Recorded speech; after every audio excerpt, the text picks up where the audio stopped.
Okay.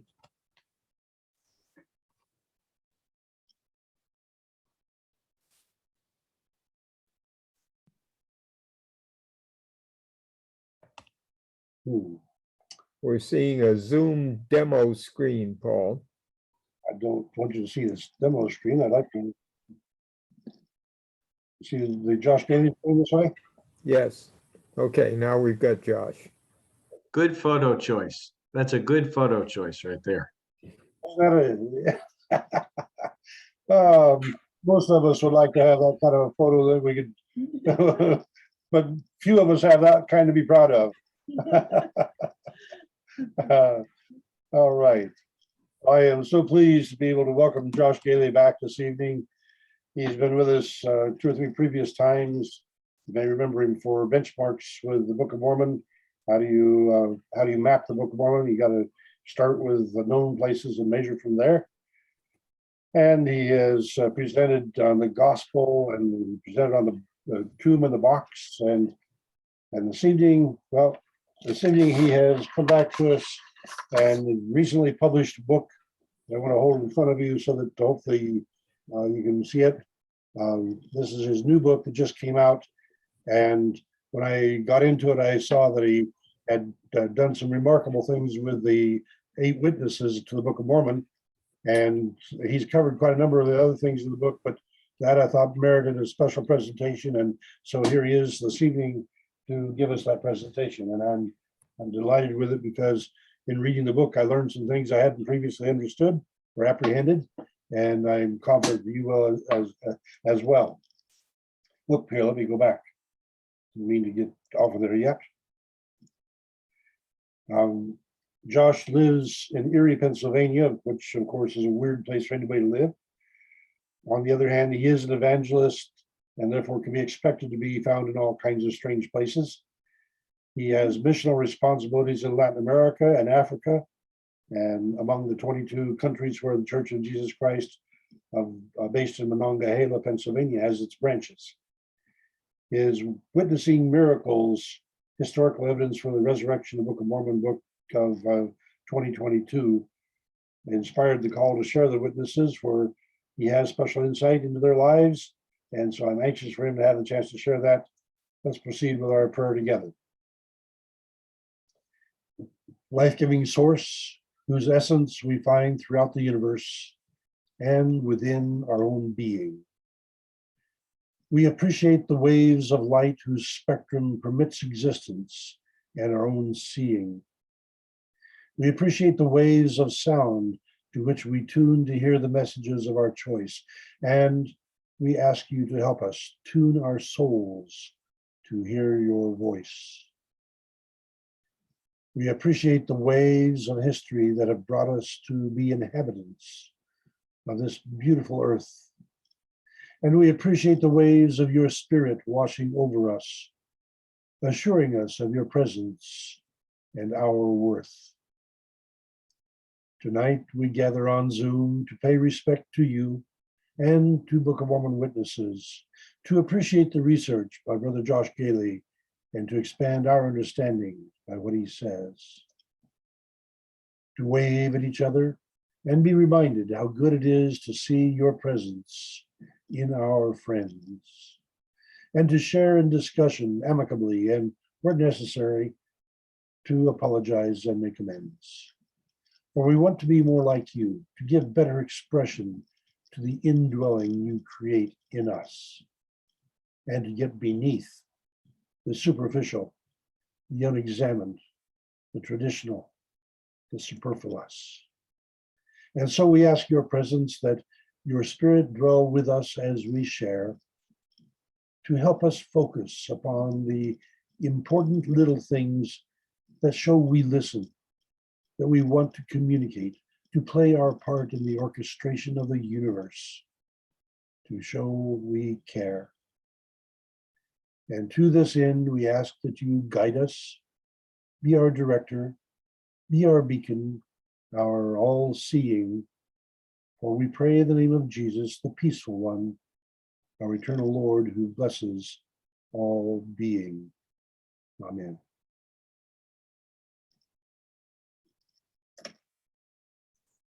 hit the stop share. That should be back. I would like to add one additional preliminary announcement. Sterling Barlow has shared with us many times. You may remember him at the first review. He noted that with all of our differences, that the Book of Mormon story is one in which a dysfunctional family works its way through generations to ultimately learn to live together in peace. And that fundamental message of the book is one of the essential messages that we need to learn. It's essentially a message for the whole human family, that we go through our times of trial and tribulation, but ultimately it is our duty, it is our goal, it is our destiny. It is the God-given promise that if we work toward it effectively, we can resolve our dysfunctionality and learn to live together in peace. Sterling Barlow is presenting a series of 6 presentations, 3 of which he gave last week. The first was totally music, to demonstrate that the strong connection between the Holy Spirit and music is one that we not only can apprehend, but we can also feel to the very core of our soul. And his beautiful presentation, to be able to demonstrate that, still has me excited about it. And then he had a presentation on the on religion, one on science up until the 20th century. Tomorrow he'll be presenting on the science of the 21st century. The following day, let's see, tomorrow's Tuesday. Wednesday will be reality, and Thursday is summation and the culmination of his 6-day presentation. And I'll somehow got to get that tiny, David can help me get the tiny URL before people, so that if you'd like to join that presentation, I strongly recommend it, because Sterling Barlow was one of my roommates in college, and he's one of the most brilliant people I've ever met. And so to be able to learn from him in his he's now 3/4 of a century old and in poor health, and so it might very well be his last chance to share his ministry. And I'd certainly like to encourage people to embrace it, because he's an awesome student. One that frustrated me no end, because he could drive and put 100,000 miles on his car in a year while going to college, skip any kind of homework, go in and take the tests and ace every class. I had to work pretty hard to get B's. But occasionally I'd get an A too. So, but anyway, he was a neat roommate, and I would like to encourage your consideration of the Sterling Barlow presentation. He has put the first 3 on tape, so you can go back and pick those up, but we'll put that on the chats if we can figure out how to do that. All right. Pardon me for taking so much time, but Josh, you're welcome to go over, because after all, we commonly go over for an extra hour anyway. So thank you for coming to share with us. Josh Gehley, brothers and sisters, our evangelist friend from Monongahela. Thanks, Paul. And it's good to see everybody tonight. It's wonderful to be together. Let me get my screen up and play the slideshow here. So I appreciate the plug from Paul as we get started. For those that haven't been on before when I've presented, I'm thankful I've been able to do a few on the forum and get to know each of you. I am sorry for not being on more often. 2 kids are more than 1, and it has doubled a lot of responsibility at home, and there's a lot of church activities that go on for us, and so I'm not able to get on as much as I'd like. But I have loved the presentations. I think so highly of so many that have presented on the forum, and work from people like Brian Stubbs and others, that Jerry Grover, I know Eric Turner's on tonight, and his work on geography in the Book of Mormon. I just think there's so many wonderful things that we do, and it's good to gather together and have a community where we can present different materials that the Lord's inspired us with, and I'm thankful to be with you tonight. So I'm Josh Gehley. I am an evangelist of the Church of Jesus Christ. Our headquarters is in Monongahela, Pennsylvania, and we're a small church with an international footprint all around the world in all different continents and continuing to grow. And we're a restoration church that, if you look through, trace our history through Sidney Rigdon and then to William Bickerton and on to today. So when we trace our lineage back to the angel that flew through the midst of heaven, that's how we do that. And I was blessed to work over the last 5 or 6 years on a book that has just been released this year. If anybody enjoys the material tonight, actually several of you have bought the book, have reached out to me personally, so there's a lot of support on the forum already, which is wonderful.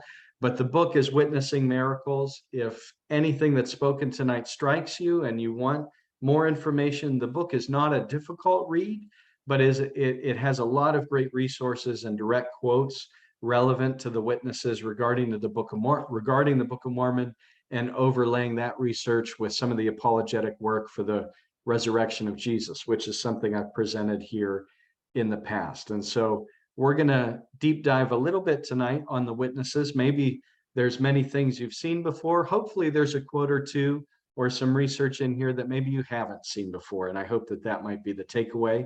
But if you do go to Amazon, if you want to check it out in more detail, my shameless plug to get started, if you go to Amazon and you just type in Witnessing Miracles, it'll come up and you can access that for yourself. Paul has graciously allowed me to post some of the videos of different presentations I've done before.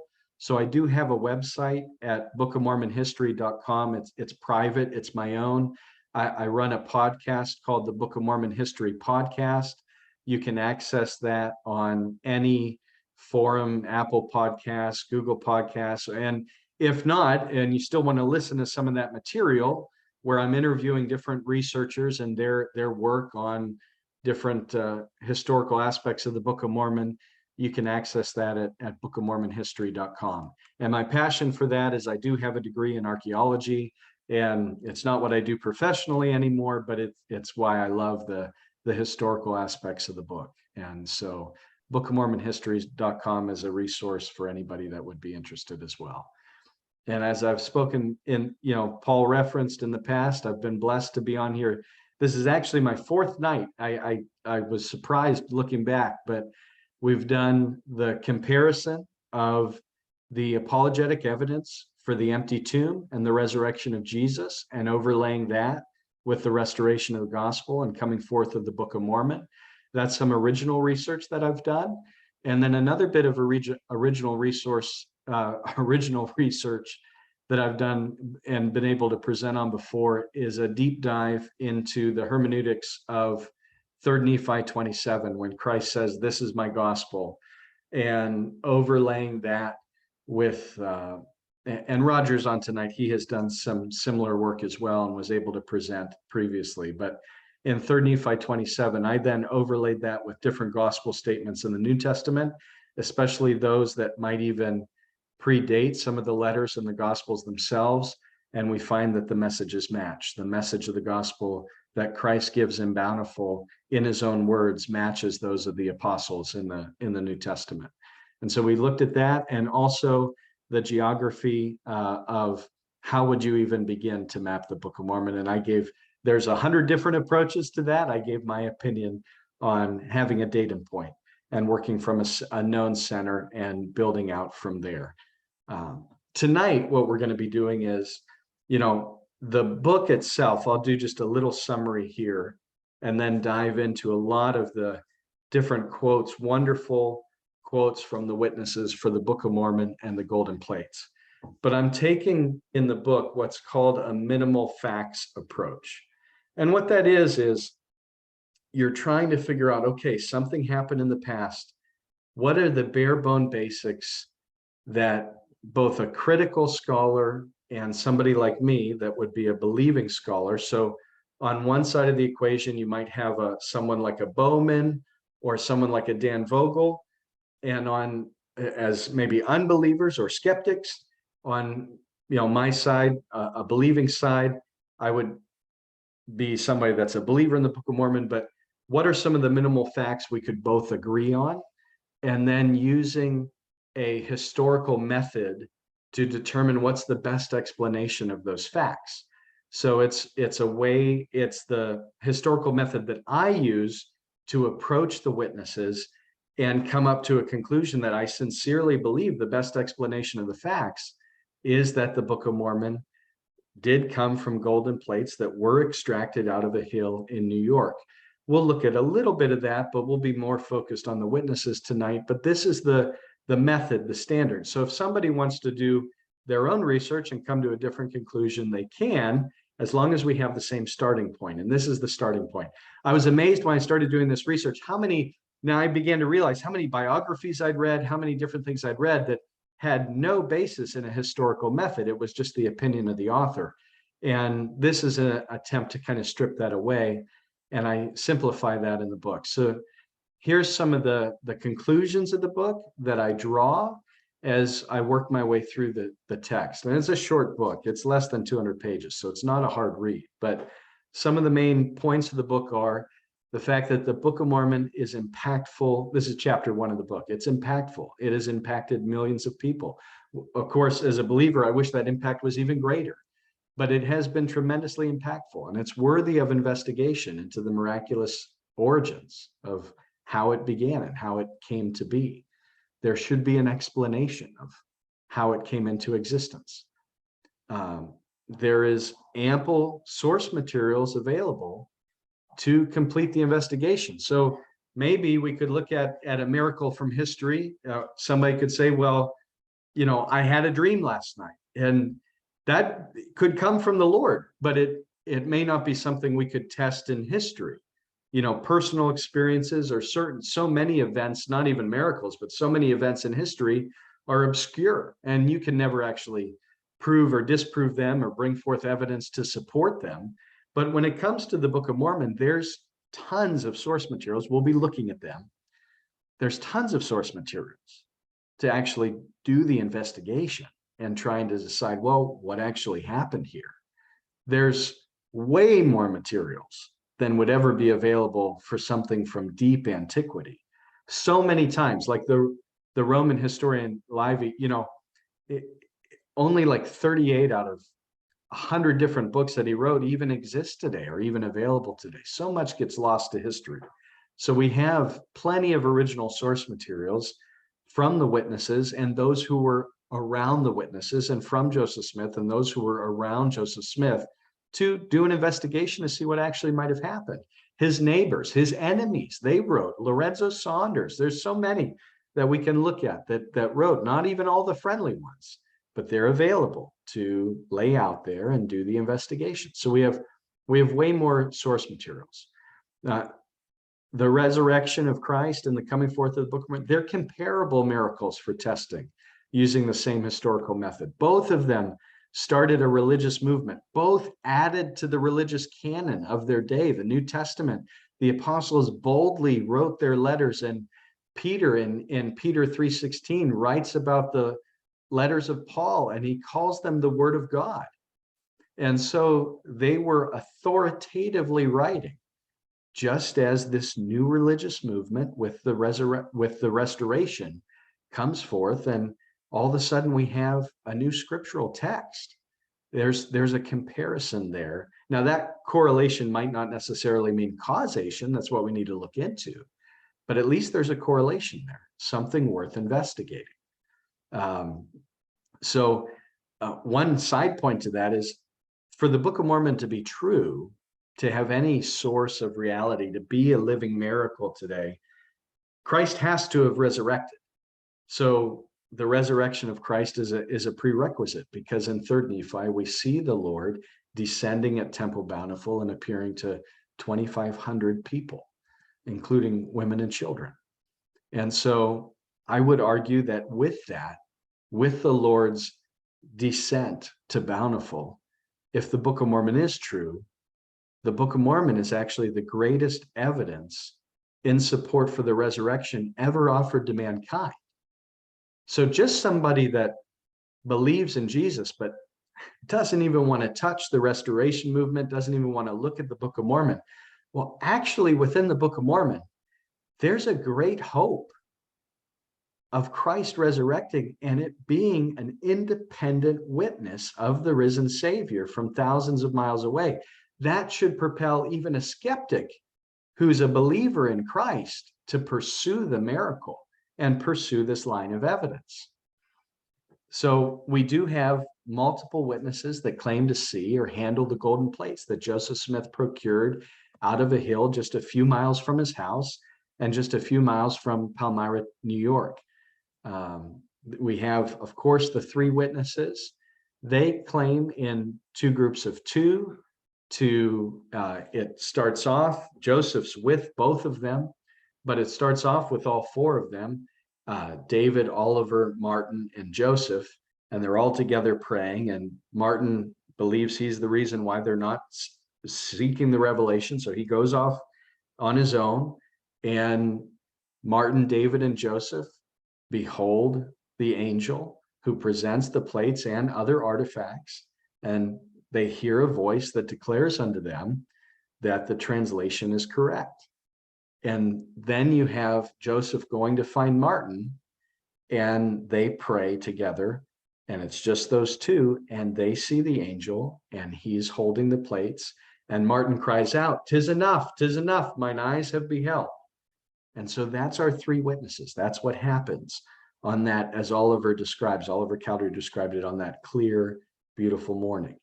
Okay, when they were able to witness the plates. And even Lucy Smith remembered when Joseph came home, the relief he had that he wasn't alone anymore. He told his mother, he says, "I'm not alone in the world. Others will have to bear record of this thing."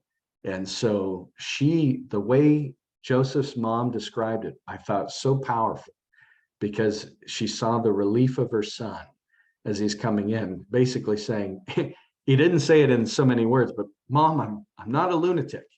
Others have seen this. I'm not alone in the world, and they'll have to bear record. Later, there's, according to John Whitmer's account, the 8 witnesses, when they see it, it's in 2 groups of 4 plus Joseph. So you have 5 and 5. So we have 4 sets of independent groups seeing the plates, and the 8 witnesses, it's very tangible. Joseph hands them to them. They turn the pages, they view the engravings, and we'll get into some of their accounts. So when we just see the 3 and the 8, I think it's mistaken for us to just say, well, it's the group of 3 and it's the group of 8. Well, it's actually a group of 3, Joseph, David, and Martin. Then it's a group of 2, or David, Joseph, and Oliver. Then it's a group of 2, Martin and Joseph. Then it's a group of 5 and another group of 5 for the 8 witnesses. And you have to include Joseph Smith Jr. and his accounts. And there are others as well that we'll look at. We have the witnesses remain true to their testimony. And this was really a previous presentation, so we won't go into this in as much detail, but the witnesses remain true to their testimony, even though they're excommunicated from the church that they found, even though they faced financial hardship, they are robbed, they are beaten, they are threatened, and they, of course, in the case of Joseph and Hiram, they die. And someone might say, well, they maybe when Joseph and Sidney Rigdon were stripped from their homes in Kirtland and tarred and feathered with 140-degree boiling pine tar, and Joseph clenches his teeth so tight that they don't shove the tar into his mouth so that he would die. Okay, you could argue that that was over some land right disputes and over some of the financial hardships happening in Kirtland. And I'd say that's true. But at the same time, the only reason that those disputes were happening was because there was a church in existence. And there was a church in existence only because there was a Book of Mormon procured out of a hill. It's the founding miracle to a religious movement. At any point in time, all these hardships and robberies could have stopped. All the opposition could have stopped. They just had to reject their testimony. But the issue is they didn't die or suffer for a belief. Okay, martyrs die for beliefs all the time. And a martyr could die for a false belief. Okay, when when, terrorists take a plane and fly it into the World Trade Center, they do it because they firmly believe in something, but it doesn't necessarily make it true. So people die for beliefs all the time, but the witnesses in the New Testament and the witnesses in the Book of Mormon, they're in a different category than belief. They're not suffering and dying for belief. They're suffering and dying for their eyewitness knowledge. They knew what they had seen for themselves. That's a different look than just dying for something that you believe in. Point 6 that you'll see in the book, there's historical evidence for the empty stone box. It doesn't just stop with the golden plates. Joseph procures the golden plates out of a hill and out of an empty stone box. That's a presentation I've done here previously. And there's a hole in the ground from which the plates were procured. And I present the evidence for that as equal or stronger than the evidence for the empty tomb. So if you believe in the evidence for the empty tomb to be well supported, which I certainly do, as presented by William Lane Craig, Michael Licona, other apologists for the resurrection, if they're willing to look at the evidence, it's equal or stronger for the restoration. And so ultimately then, to conclude that, if the best evident explanation of the facts is that Jesus rose from the tomb, my conclusion in the book is that the same historian must conclude that the Book of Mormon is also a miracle, using the minimal facts approach of inference to the best explanation. So I don't stop there with the book. I do the comparison of the gospel message, and I do it also using looking at the pervasive message of the gospel given throughout the Book of Mormon, and also laying out some of the Hebraisms that are in the Book of Mormon text that are identifying and highlighting different aspects of the gospel message. And I find it to be beautiful.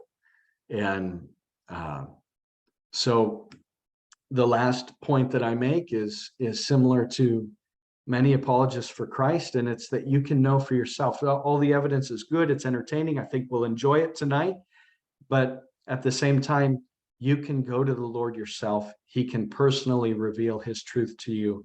And I have, in the last chapter of the book, a number of experiences of miracles where somebody has asked the Lord about the truth of the Book of Mormon, and through vision or through dream or through healing, God has specifically and explicitly answered those prayers. And we believe in a living Christ and a living God who's able to reveal himself to mankind. And so that's the conclusion of the book, is all the inductive arguments can be put to the side, and you can actually know for yourself. You don't need any of those to inform your faith. God can reveal himself to you. So when we lay out the book, well, how do we get a fact from the book? Well, we look at 5 different points of evidence. You have early testimonies are preferred to later testimonies. This is going to sound like a courtroom, and it's true. When you're trying to figure out what happens in history, sometimes it is a little bit like trying to figure out what actually happened at a scene of a crime. Okay. Embarrassing admissions. All right. If 2 teams play in a football game and the losing coach compliments the quarterback play of the winning team, and he says, "Oh, they have a great quarterback, man. He beat us tonight." Odds are that embarrassing admission by the losing coach is true. Probably is true that the winning quarterback, threw that ball tight and made some first downs and threw some touchdown passes. If a coach embarrassingly admits that on the losing side and compliments an opposing player, probably means that happened. So early testimonies are preferred to later. Embarrassing admissions. Eyewitness testimony is, of course, preferred to secondary. Doesn't mean that you throw out secondary testimonies. They can be accurate, but eyewitness testimony is, of course, preferred. And you have, if testimonies of enemies should be used, and if you have multiple independent sources testifying to the same event, that helps support the cause as well. So when we're trying to figure out on a minimal facts approach of what happened, and you look at each of these factors of how to figure out what happened, this is how we lay out some simple facts. And we have many witnesses. We went into the 11 and Joseph. You also have multiple women, Catherine Salisbury, which was Catherine Smith. You have Emma Smith. You have Josiah Stoll and Isaac Hale. We're going to look at those. And you have some enemies as well that publish many, many more sources. It's a myth to say, hey, in the beginning of my Book of Mormon, I have the testimony of the 3 and the testimony of the 8, and that's it. No, no, no. David Whitmer gave 70 interviews, 70 throughout his lifetime that we have, that are extant. So for the 3 witnesses, you have close, not quite, you have like 238 or something. You have almost 250 sources from them telling their neighbor, them speaking, them writing a letter, them giving an interview of what actually happened. When you have the 8 witnesses, a lot of them die a lot earlier. They don't live as long, or they get disenfranchised pretty early, but overall you still have over 60, not quite 70, but you have over 60 different accounts from them. Not just 2 or 3. We have many, many, many independent sources to do this investigation. So laying all that aside, let's take a moment and appreciate the witnesses for what they say. I'll read a couple of examples. I'm going to be reading from each one. I want to personalize it because this is a real human being speaking to somebody else and giving his testimony on what he believed he saw for himself. Martin at one point, and I'm going to crack open the book a little bit and be giving some fuller quotes than what you see. Sometimes you're limited on PowerPoint with how much you want to type before people can get lost in the words. But, one time a group of men tried to get Martin Harris drunk to figure out the truth of what happened in the Book of Mormon. Now, Martin swore that he didn't drink, okay, that he was just taking sips while everybody else was chugging. All right. Whether that's true or whether he was smashed, I can't tell you that historically, but what I can tell you is his answer. And that night when he was supposedly liquored up, he boldly affirmed. He did not reject in the height of that moment. He says, "Gentlemen, what I have said is true. From the fact that my belief is swallowed up in knowledge." Here's that he understood that his testimony was different than just a belief. He goes, "What I have said is true from the fact that my belief is swallowed up in knowledge. For I want to say to you, as the Lord lives, I do know that I stood with the prophet Joseph Smith in the presence of an angel." I'll give another quote from him. He says, on a different time, there was a group basically asking him to reject. He says, "How can you possibly believe this?" And he says, "No, I don't believe anything about it. Knowledge supersedes belief. I know it is true. I saw the angel and saw the plates from which the Book of Mormon was translated and heard the voice of God declare it was translated correctly." So let me give one that I didn't put on the screen tonight. This is just another little moment from Martin. Early on, the plates are very active and there's very little translating happening because early on, other treasure hunters in the area were trying to steal the plates. And so they're moving around, they're getting shuffled around. The cooper shop across the street's getting busted up and torn up. And people are pounding at the hearth in the room and trying to bribe different ones. People are trying to, the initial reaction from the community is not that Joseph's a fool. He never found anything in his life. That's not the reaction from Palmyra at the beginning, not at all. The reaction is multiple people actively engaged in coups trying to steal the plates. And at one point they have to flee to from Palmyra, New York, to where Joseph's in-laws were in Harmony, Pennsylvania, for peace, for a little relief, and for protection, because there were threats of, if he doesn't give it up, we're going to, and there was a lot of threats going on. So Martin is with Joseph packing up. They hide the plates wrapped in a frock. They hide it in a barrel. And even though the wagon gets searched on the way out, they don't dig through the barrel to find the fact that they buried it in the barrel. But Martin at this time, during this time when they're hiding the plates, Martin says, "Did I not at one time hold the plates on my knee for an hour and a half whilst in conversation with Joseph when we went to bury them in the woods, that the enemy might not obtain them? Yes, I did. And as many of the plates as Joseph Smith translated, I handled with my hands, plate after plate. So a wonderful quote from Martin that's just one of many that he gives throughout his life. Oliver, I'm going to focus on just for a minute here because he actually gives the fewest. He dies the earliest and is disenfranchised and away from any Restoration Church for a while. He practices law for a significant length of time. You know, Oliver said, I'm a dying man. What would it profit for me to tell you a lie? And so this is at the end of his life, even though he died pretty young. Says, I know that the Book of Mormon was translated by the gift and power of God. My eyes saw, my ears heard, and I know whereof I testified as true. It was no dream, no vain imagination of the mind. It was real. And we have multiple different accounts of Oliver. Shortly after I published the book, I had a gentleman reach out to me and ask about one of the controversial statements of Oliver. So I'm going to take a moment, and because I will say things in the book and I will say things in an interview, or I'll say things on a recording like this and say, the witnesses never recanted. And I had somebody write in and say, well, what about some of these controversial quotes? And Oliver dies in the 50s. And there are two controversial quotes attributed to Oliver 30 years later in the 1880s. And so somebody wrote to me and said, can you give me some explanation of how you would say Oliver never recanted when on the Book of Mormon when there's two controversial quotes? Now, one of them is disregarded by believer and unbeliever alike.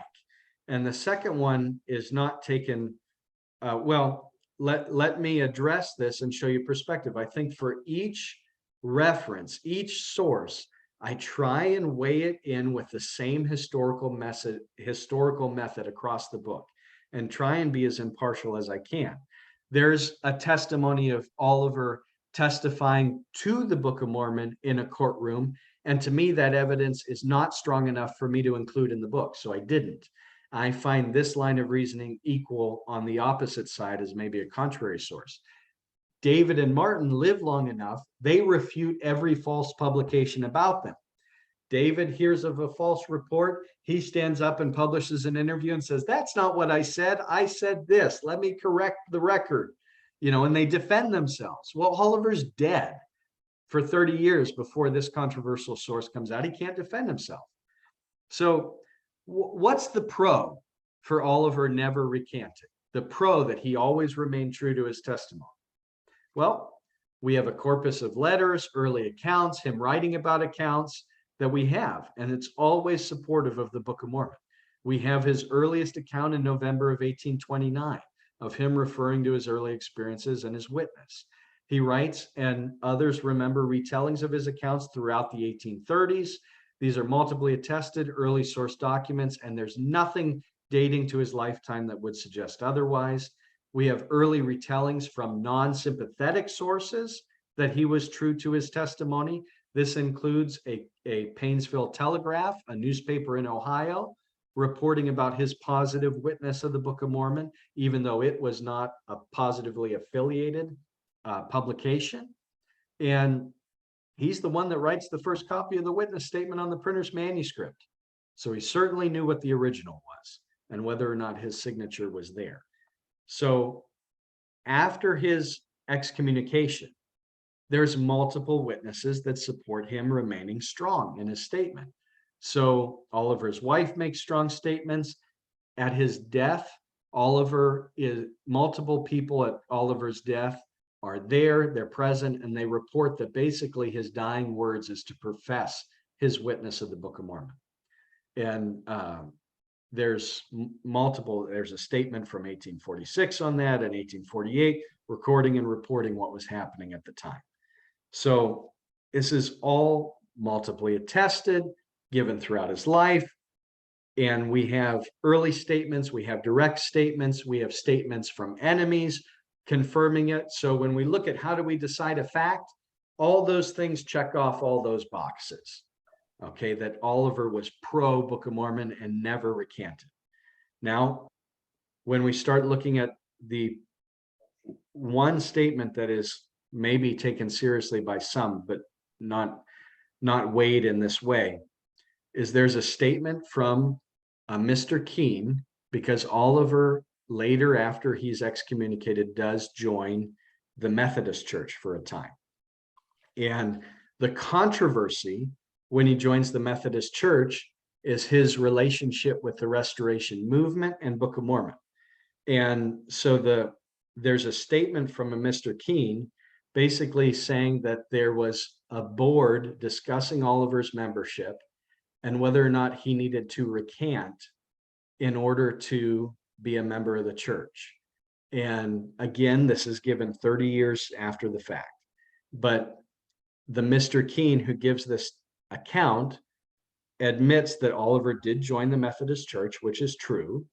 And the account says from this Mr. Keene that he was willing to give up Mormonism. All right, so the question is, well, what did that mean? In the same account from Mr. Keene, it says that Oliver rejected to a recantation. Okay, so on one hand, it's saying Oliver's willing to give up Mormonism. On the other hand, he was unwilling to recant. Okay, and Oliver specifically requested to the board that if he did recant, that it would be publicly published. And of course, nothing was ever published or made public. And Mr. Keene admits that he did not ever actually recant. And so my conclusion of that, when I weigh it all in the historical method that I use, is that Oliver was willing, because he's willing to join the Methodist Church, he was certainly willing to give up the church that he had founded at the time and what it had turned into. And I think that that's probably true. That may be true, that if he was going to be forced to recant, he would have carefully worded a recantation, disassociating himself from the church movement that he started. But the reason, why would he be so specific in wanting a published account, making it published and public? He wanted it to be known what he was not recanting, because nowhere in that text or in that account from Mr. Keene was Oliver willing to recant on the Book of Mormon. And so Oliver remained true to the Book of Mormon throughout his life. And even on this source that some critic might use on the internet, if they actually weigh it in with the historical method, you might come to some conclusions about how Oliver felt about the church at the time, but you're not going to come to a conclusion about how he felt about the Book of Mormon that's different than all the other accounts that we have. He certainly remained true to it throughout his life. So we cannot cherry pick statements away from the historical record. If they're possible disconfirming, we need to weigh that appropriately. And when we do, what we find is Oliver's testimony throughout his life for the Book of Mormon and the Golden Plates stands true and valid. Okay. I'm going to just be brief on David Whitmer because I do want to hit a few of the 8 witnesses and enjoy some of that time. But David Whitmer has a great quote here that I'll pull up and I'll read a little bit of it.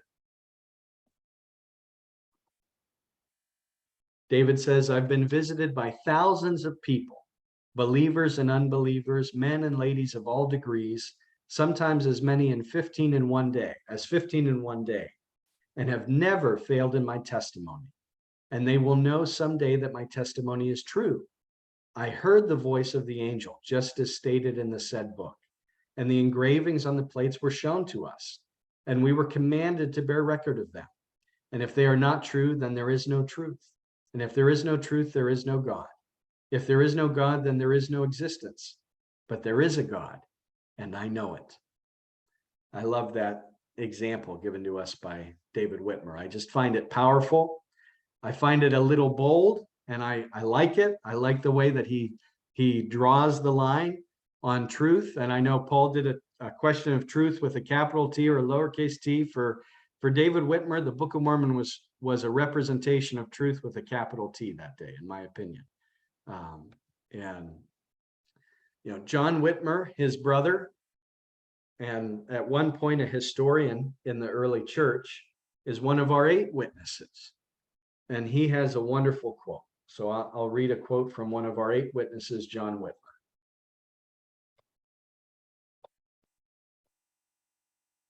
John says, "It may not be amiss in this place to give a statement that the Book of Mormon is a revelation from God. I have no hesitancy, but with all confidence have signed my name to it as such. Therefore, I desire to testify to all that I have most assuredly seen the plates from whence the Book of Mormon is translated, and that I have handled these plates, and know of a surety that Joseph Smith Jr. has translated the Book of Mormon by the gift and power of God. And in this thing, the wisdom of the wise most assuredly has perished. Therefore, know ye, O inhabitants of the earth, wherever this address may come, that I have in this thing freed my garments of your blood, whether you believe or disbelieve the statements of your unworthy friend and well-wisher." A powerful, strong affirmation from John Whitmer, one of the 8. Now, Joseph Smith Sr. is not maybe considered a martyr per se, but he did die very early in the movement, and he dies because of part of when the excommunication order happens by Governor Boggs and they're moving out, and Hiram and Joseph are in Liberty Jail and they're imprisoned. Joseph Smith Sr. gets sick and dies, tied into that time period. So he certainly was a casualty of the persecution in some degree. And there's even earlier a powerful moment. And Paul referenced this when we were writing about maybe having me do the presentation. And Paul said, well, make sure this one's in there. And I definitely wanted to include it because some of these are not as popular. They're not out there as much, but they are powerful. They might not be popular, but they are powerful. You know, Samuel, in the early beginnings, the Book of Mormon's printed, and it's in the fall of 1830. A debt collector comes to the house of Joseph Smith Sr. and Lucy and is collecting on a $14 debt. And Joseph Sr. offers the man $6 immediately. So he offers over a third, not quite half of the debt right up front, and offers to pay that and continue making his payments to pay it off as hard as he can. He's refused by the debt collector and for not paying the whole thing. And he petitions Joseph Smith Sr. to throw his books of Mormon that are on the shelf into the fire. And if he does that the debt will immediately be forgiven. Joseph Smith Sr. refuses to do that.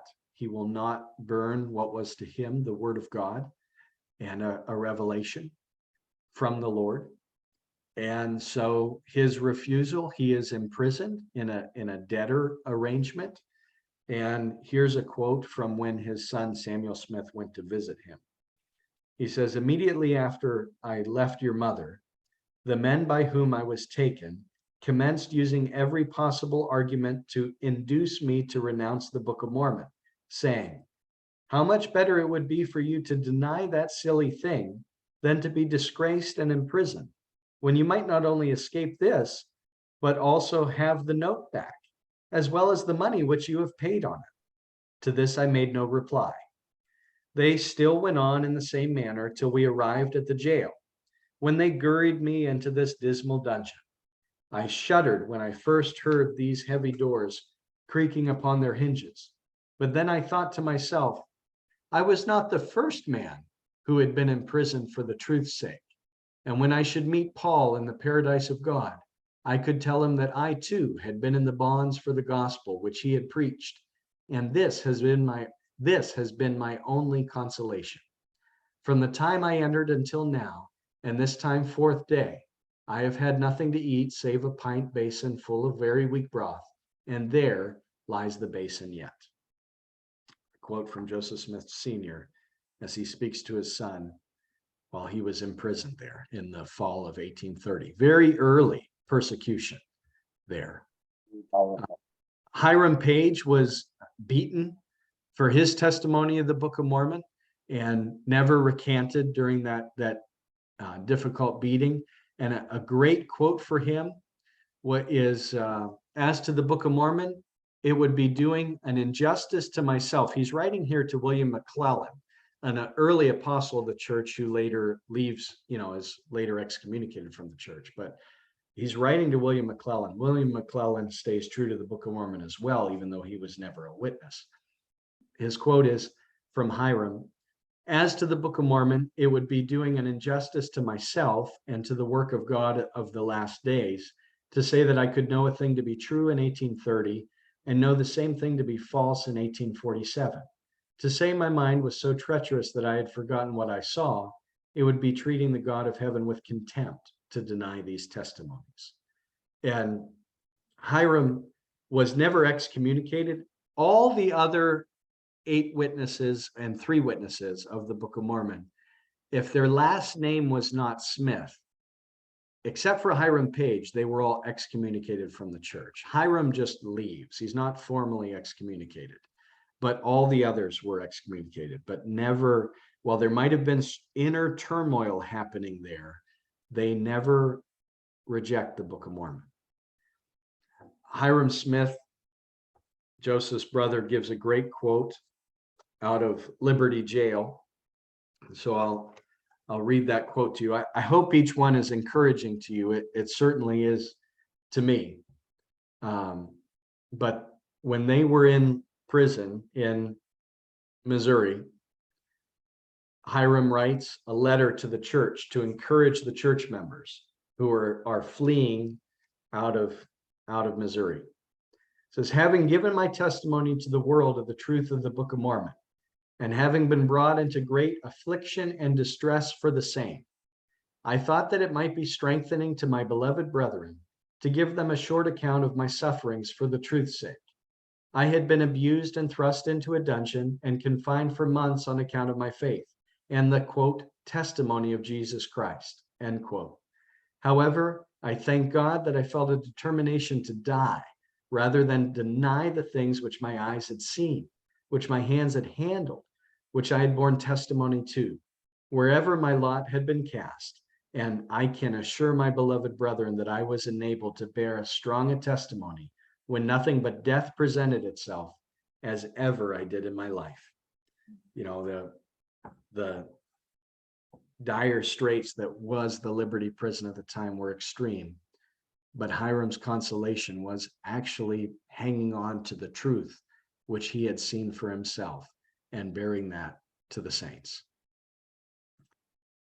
I think it's important to note that it's not just the 3 and the 8 that are witnesses to the plates. The women were in the house. They cleaned the house. They're around the farm. They certainly, while maybe not seeing the plates uncovered, were seeing an artifact that looked exactly like the plates underneath the frock. They were seeing the frock covering it and feeling it and even moving it. And we have different testimonies of that from Emma and Catherine. And one testimony of that from Lucy through a secondhand source. But Catherine's is multiply attested by I believe it's her children actually that give the testimony, but different ones give it. And here's the quote that she told her son: "While dusting up the room where the prophet had his study, she saw a package on the table containing the gold plates, on which was engraved the story of the Book of Mormon. She said she hefted those plates and found them to be very heavy, like gold, and also rippled her fingers up the edge of the plates and felt that they were separate metal plates and heard the tinkle of the sound that they made." That is a very tangible, physical interaction with the gold plates. She might not have used her sense of sight per se, except to see the frock and the dimensions of the plates, but she is feeling them and and holding them. There's a physical interaction here with a very real artifact. One thing people will mention would be that, like, when it comes to the early apostles, there are people that will mention the fact that the early converts, people like Clement, who's mentioned in the New Testament actually in Philippians, but people like Clement who were with Paul, people like others that were with Peter, they write down testimonies that the apostles had testified to them that they had seen the resurrection. And a lot of people use that as evidence for the resurrection itself. I want to give one such comparable evidence for the golden plates through the apostle William McClellan. Okay. He has a moment when there's actually a $80 reward, which would be worth about $2,500 today, to turn in any eyewitness of the Book of Mormon. If you turned in an eyewitness of the Book of Mormon, you were immediately going to make the equivalent of $2,500. So in this moment, William is with Oliver and David, and all of their lives are in danger. And here's the quote from William McClellan. In 1833, when mobbing reigned triumphant in Jackson County, Missouri, I and Oliver Cowdery fled from our homes for fear of personal violence. On Saturday, the 20th day of July, the mob dispersed, agreeing to meet again on the next Tuesday. They offered $80 reward for anyone who would deliver Cowdery or McClellan in Independence on Tuesday. On Monday, I slipped down into the Whitmer settlement, and there in the lonely woods, I met with David Whitmer and Oliver Cowdery. I said to them, quote, "Brethren, I have never seen an open vision in my life, but you men say you have, and therefore you positively know. Now you know that our lives are in danger every hour, if the mob can only catch us. Tell me in the fear of God, is that Book of Mormon true?" End quote. Cowdery looked at me with some solemnity depicted in his face and said, "Brother William, God sent his holy angel to declare the truth of the translation of it to us, and therefore we know. And though the mob kill us, yet we must die declaring its truth." David said, "Oliver has told you the solemn truth, for we could not be deceived. I most truly declare to you its truth." Just like Clement in the early church, William McClellan for this early church gives us an account of eyewitnesses telling him the truth of what they saw. So much so throughout this man's life, even though he dies in his 80s, unaffiliated with any restoration church, he believed in the Book of Mormon. That's how powerfully the eyewitness testimonies impacted him. He eventually rejects the church. He has problems with church leadership. What he does not give up is the Book of Mormon. That's how this man who was converted by Hiram Smith and later has this moment with William and with David Whitmer and Oliver, that's how powerfully William was impacted by their testimonies. The quote here is given at the end of his life on the board. It says, "I've set to my seal that the Book of Mormon is a true divine record, and it will require more evidence than I have ever seen to shake me relative to its purity. When a man goes at the Book of Mormon, he touches the apple of my eye. He fights against truth, against purity, against light, against the purest or one of the truest, purest books on earth. Fight the wrongs of LDS-ism as much as you please, but let that unique, that inimitable book alone." So we also have, sorry, Paul, will you give me a couple more minutes, even though I'm on my time limit here? No, you can't have it more than another hour. Okay, okay. We have unlikely testimonies as well. Isaac Hale is the father-in-law of Joseph Smith. He does not approve of his son-in-law. He can't stand treasure hunting. He wants his son-in-law to give that up. Joseph promises to give that up to him. And then just a couple months later claims to have golden plates out of a hill, and Isaac is not impressed at all. When Joseph comes seeking peaceful, seeking some refuge in harmony, Isaac says, you can't stay at this house until you show me the golden plates for myself.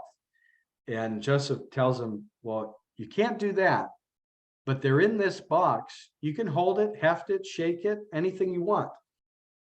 And so here's a quote from a letter from Isaac Hale that on its own would just fall into obscurity of the historical record. But when you add it to everything else, you begin to realize there is a real artifact floating around here that needs to be accounted for. Isaac says, quote, I was allowed to feel the weight of the box, and they gave me to understand that the book of plates was then in the box, into which, however, I was not allowed to look. Another evidence for a real artifact that he's hefting and handling. It's stuff like this that makes the strongest critic admit that there's some sort of plates here. You know, the strongest critics will agree with my minimal facts because of just how powerful these evidences are. You have Josiah Stoll testifying under oath in court of law. Here's somebody that paid Joseph every month to treasure hunt, and his family thought Josiah was being scammed. They took Joseph to court because they thought he was being scammed.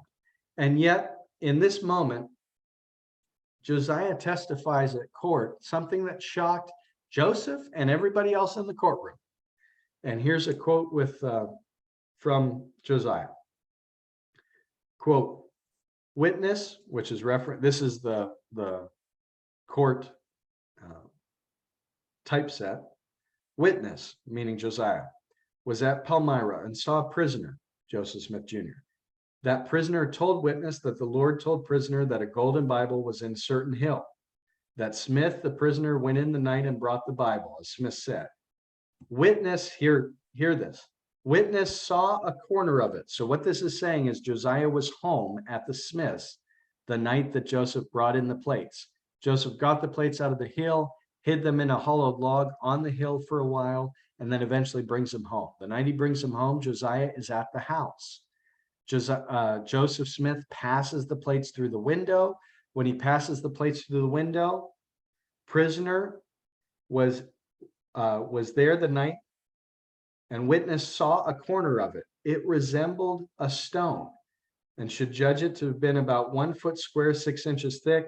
He would not let it be seen by anyone. The Lord commanded him not. It was unknown to Smith that the witness saw a corner of the Bible. The leaves were gold. There were written characters on the leaves. And so the greenish cast from the stone might be the flickering firelight or something like that. But here's a remarkable witness of the golden plates. Another theory is it might be the binding on some of the plates, maybe a copper binding that was a greenish cast. But he describes the plates as being gold and even describes the fact that they had engravings. The unlikeliest of testimony. This one was only recovered within the last 15 years. And yet here's a new account available to us through the court records. One more I'll give. There's others in the book. It is from an enemy, okay? Testifying to the fact that there really was a hole in the ground dug exactly when Joseph said it was dug, which would have been 1823. Lorenzo Saunders was a fellow money digger with Joseph. He later turns to be an enemy because he wants a share of the profits because golden plates would be valuable. And Lorenzo wants them sold and he wants his money. And so Lorenzo, decades and decades later, writes some letters which slander the Smiths, discredit everything, say no, he never found a thing. But then he gives this interesting quote. And he explains, so Lorenzo claims to have visited the hill within a few weeks, within weeks of Joseph procuring the plates out of the hill.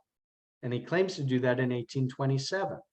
And I'll quote, he did it with, quote, 5 or 6 other ones. And we hunted the side of the hill by course and could not find no place where the ground had been broke. There was a large hole dug a year or 2 before, but no fresh dirt. I looked for a lot of historians to see if they caught the significance of this. I couldn't find anything. The significance of this to me is Joseph claims to do the excavation and expose the stone box in 1823. He might have loosely covered up everything, but the actual excavation happens in 1823. Lorenzo Saunders remarkably admits that within weeks of 1827, he goes to the hill, and what does he find? he finds a hole in the ground that had been dug just a few years before. Well, the hole would have been dug just a few years before in 1823. Remarkably, this is a testimony from an enemy written to slander the Smiths that actually bear a testimony of the truth of the location of the hole being exactly where Joseph said it was, of the fact that there was a hole exactly where Joseph said it was, and the timing of when the hole was excavated. And even though Lorenzo thought it wasn't when Joseph claimed it actually was exactly when Joseph claimed it was. And so here we have an unlikely testimony. All of these things compile and compact together when we look at the data. The data is consistent. You have witnesses, 7 different witnesses are just describe the color of the plates as gold or golden or having the appearance of gold. One even said it was a copper gold mix. You have 8 different witnesses that in their different accounts describe the engravings on the plates. By the way, if you want much more detail on this, Jerry Grover, who's presented on here, has an excellent book, Ziff. I think he did that presentation. There's some parts of that presentation that's right here in this. 2 of the different witnesses give the black patina stain description, that the engravings were somehow covered with a, maybe an acid treatment to create a black patina so you could see the engraving on the plates. You have 11 different ones describing the plate thickness. You have 7 different accounts talking about them being bound. The plates were bound by 3 rings shaped in like a reverse D. That's why you see all those pictures of the plates. They're pretty consistent because we have so many details. 5 different accounts talk about the sealed portion on the plates. The weights vary, but are within a reasonable range of 40 to 60 pounds for a copper gold combination of Tumbaga or something similar. And you have a general description of the plates being about 7 by 8 inches by 6 by 7 by 6 by 8. So now these witnesses aren't all saying everything word for word, but the beauty is, like a courtroom, if witnesses stand up in a courtroom and give everything word for word, the exact same thing, no change, no variation, cops and lawyers will cringe and say, oh, these people have collaborated. What you look for testimonies is consistency with personal interpretation and variation within the consistency. And that's what you get when you look at the color, gold, golden, having the appearance of gold, a combination of copper and gold. They're not saying the exact same thing, but they're clearly describing the exact same artifact. The weight, 40 pounds, 50 pounds, 60 pounds. Well, clearly heavy and clearly within about the same range, and also the dimensions. So you see a lot of consistency within the data without copying of the testimony. So when you look at, well, what are the facts from all this? I propose 4 facts that I believe that whether you're a believing scholar or not, that all the evidence would support these 4 facts. Fact number 1, multiple people sincerely believe they saw and or held the golden plates and additional artifacts. I think that would be undisputed. You could not say there was nothing there, that people sincerely believed that they saw and or held this artifact. That even if you disagree with my conclusion, I think that this fact is a true fact of history. Another fact, multiple people sincerely believed there was an empty stone box and hole in the ground on a hill near Palmyra, New York. Even enemies agree to this. So I think it's a well-confirmed historical fact. Point number 3, and I've gotten into some of those in more detail in other presentations and certainly do in the book. Joseph Smith Jr. had something of comparable weight and size as the purported golden plates during the time he claimed to have them. Even Dan Vogel, Fawn Brody, a critical biographer, would agree to that minimal fact. And the fact that Joseph Smith Jr. produced the Book of Mormon, which was printed in Palmyra, New York. We might dispute how he produced it, but the Book of Mormon exists today. It is an undisputed fact. We need to account for it. Now, with all those witnesses and all that evidence, what's the best explanation of the facts? I sincerely believe the best explanation of the facts on historical grounds is that, not on spiritual grounds, on historical grounds, is that Joseph Smith Jr. received golden plates and translated the Book of Mormon by supernatural means. This offers the best explanatory scope. Okay, so what that means is it accounts explanatory scope and explanatory power. It accounts for the most data, the highest quantity of data and sources, and it best explains the data. So it's quality and quantity of the sources. Well, my conclusion best accounts for the quality and quantity and quality. It's the best in explanatory scope and power. I don't think that could be debated. It's the most plausible if you believe Jesus resurrected and you're willing to grant that God can perform a miracle. There's no implausibility as long as you grant those premises. It's the least ad hoc. There are other ad hoc conclusions. Some people might say, well, Joseph, he made a set of tin plates. Well, that's very ad hoc because nobody said Joseph had tin plates. That's not how they described the plates. And you're fighting against every witness statement of the historical record when you do that.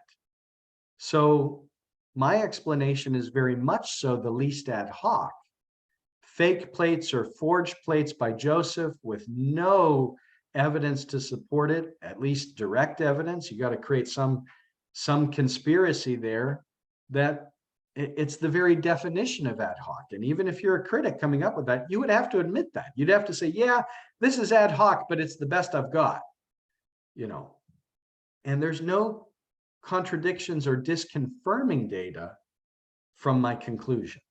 So my conclusion that this is a miracle from history, it best explains why the Book of Mormon exists, why it could be produced in as few as 65 working days. It best explains why we have multiple independent witnesses sharing similar accounts of the translation process of the Book of Mormon by the dictation of Joseph Smith Jr. We didn't even get into that. It's the best explanation of why Joseph Smith Jr. and Frontier Farmers produced a book believed to be scripture by several different churches today. It's the best explanation of why the Book of Mormon text makes extraordinary claims about itself as divinely inspired scripture.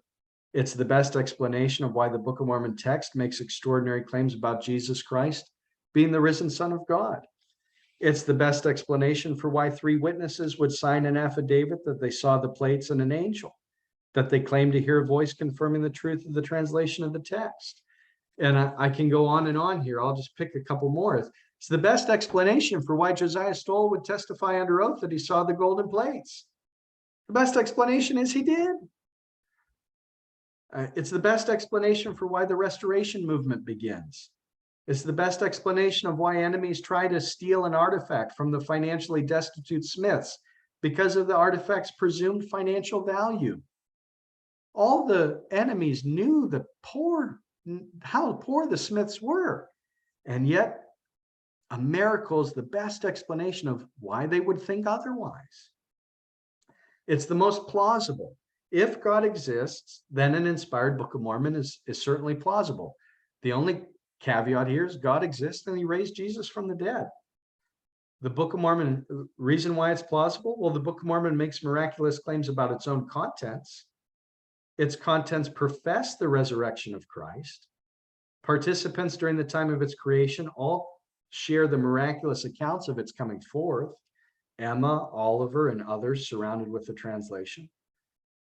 It's plausible as inspired scripture. It serves as a divine confirmation of these radical claims. So if the resurrection is plausible, the miraculous Book of Mormon is equally plausible. And the Book of Mormon actually increases the plausibility of the resurrection as it records additional witnesses of Jesus Christ alive after his crucifixion. It is not ad hoc. 2 additional hypotheses are necessary for it not to be ad hoc. Number 1, God exists. And number 2, that Jesus was raised from the dead. If we grant those 2 premises, the Book of Mormon being a miracle is not ad hoc in the historical record. If you're not willing to grant those, then you would call it ad hoc.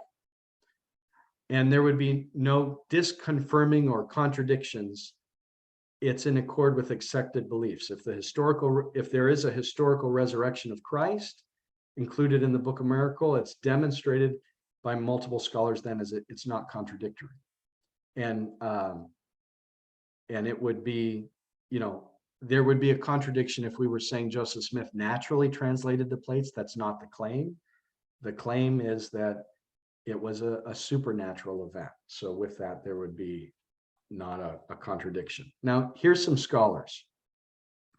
Speaking of the resurrection, Behan McCullough says that Jesus being raised from the dead is of greater explanatory scope and power than any other hypotheses which try to account for the relevant evidence. William Lane Craig, speaking of the resurrection of Jesus Christ, says it far outstrips all other explanations of the facts. Historian Michael Licona concludes the resurrection of Jesus was very certain.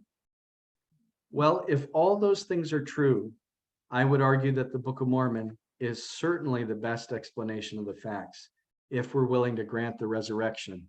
And I believe that we should value the eyewitnesses that we have and celebrate the sources that they left us. I hope that this book, it's not too long, it's not too hard to read. I hope that this book would be valuable for anybody that would value the witnesses. Just like Richard Lloyd Anderson's book is wonderful on the witnesses, and I believe every believer in the Book of Mormon should have that text as well. I hope that in some small way this might contribute in support of their witness and make them real and tangible and something that we can interact with even today. So I hope that you've enjoyed a tour across the witnesses, and some of my conclusions I draw from by reading them. So I'll stop sharing and turn it back over to Paul.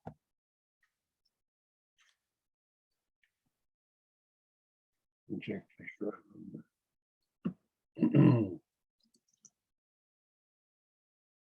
Oh, come on. Right there. Yeah, I'm coming. Got it, but I'm not sure that I've got the picture here yet. There we go. All right, no, I'm no longer muted. All right, thank you so much, Josh. I really appreciate your synthesis of the book and the story of the witnesses.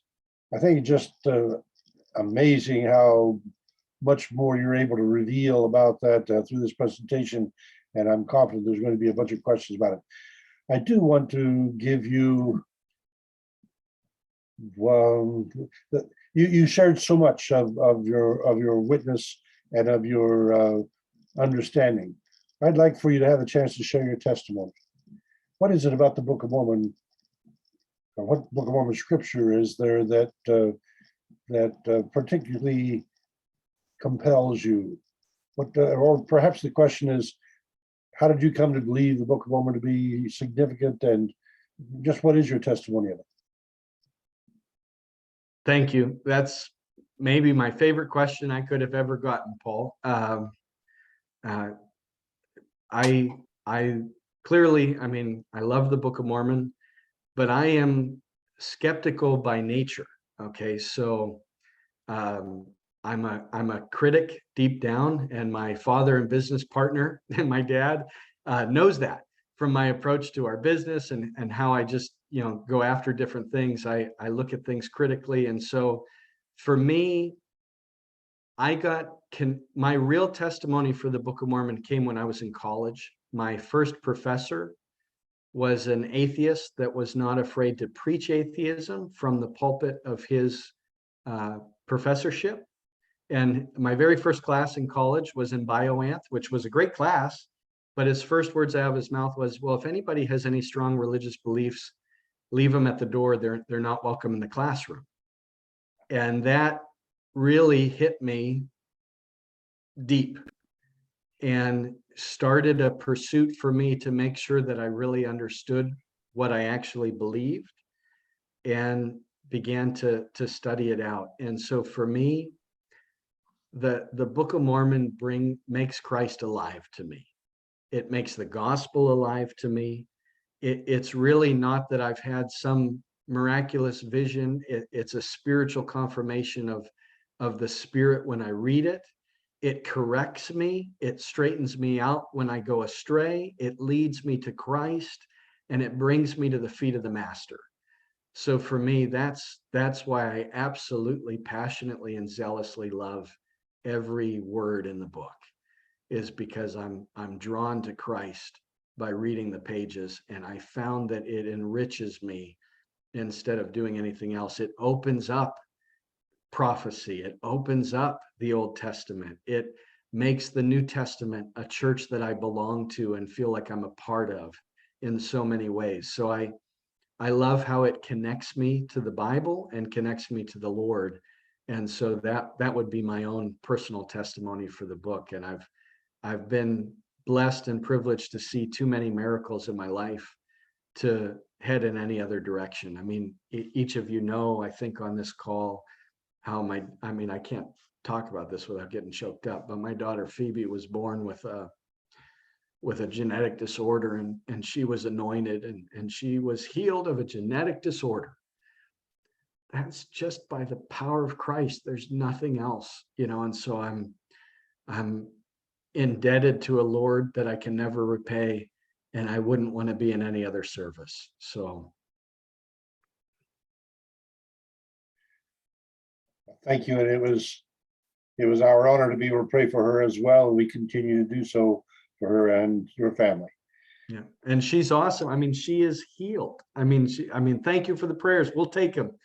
But the healing is complete. We see it. Yeah, she's well. Thank God. Please, people, go to the reactions and hold up your hands to be recognized, and bring your best questions and comments. I did see a quote in the chat. While people may want to jump in, that was I'll read it from John, and then I can respond to that maybe. So John Mueller wrote, in the 1960s, I got a paper from an anti-LDS source in Salt Lake. It was a quote of a skeptic of Joseph Smith's day. I don't remember the person's name. He said he saw the covered plates, hefted them, and didn't know if they were gold or lead, but that Smith didn't even have enough money to own that much lead. That's actually not a quote from a skeptic. It's a quote from Martin Harris. That was Martin Harris who said that, but I like it because you get a little flavor. See, Martin gave Joseph money Joseph needed money for paper to translate. He didn't even have enough money for paper. And when they start off, basically Martin gives him about $50 to pay off his debts. Martin knew just how poor the Smiths were. And so before he became an eyewitness to the plates, he held and hefted the plates, and he described the fact that they were super heavy, clearly made of either lead or gold. And Martin, it's almost a little bit of flair of sarcasm. He says, well, I know Joseph didn't even have enough money to have that much lead, so you get a little flair for Martin with it, but that's where that quote comes from. It was from Martin Harris. So Kurt acknowledges that he has bought your book. He just bought it, and he thanks you for your presentation. Thank you, Kurt. Every penny from the book goes to Book of Mormon translation efforts. So thank you. You're helping the Book of Mormon go to Zambia for me. Okay, we got a couple hands up. Josh, we got James Lucas and then Jerry Grover. Go ahead, James. Hello, first of all, to everyone on the call. This week is Book of Mormon Day, so September 21st and 22nd. So happy Book of Mormon Day to everybody.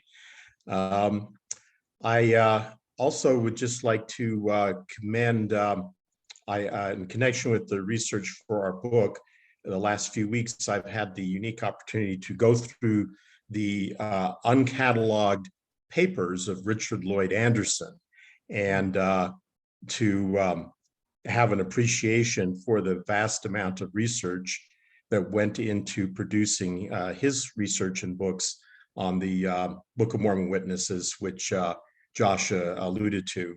And so I would commend the work of, as he did, the work of Richard Lloyd Anderson to also give us a better appreciation for the Book of Mormon witnesses.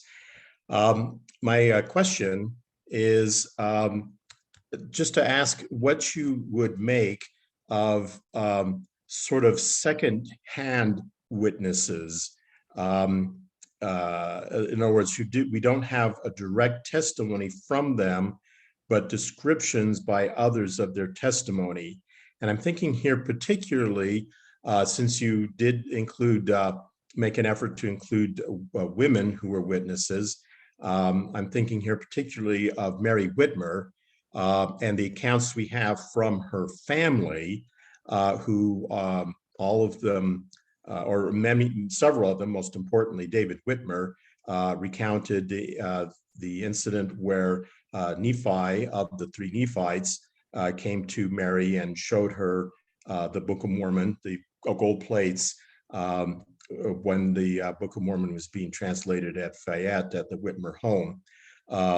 So it's unfortunate that Mary Whitmer never left her own direct account of it, but we have all of, secondary accounts. John Whitmer also confirmed that, everybody in the family, their mother had recounted this incident to everybody. And this was something that, was a basis for her testimony that she maintained throughout her life.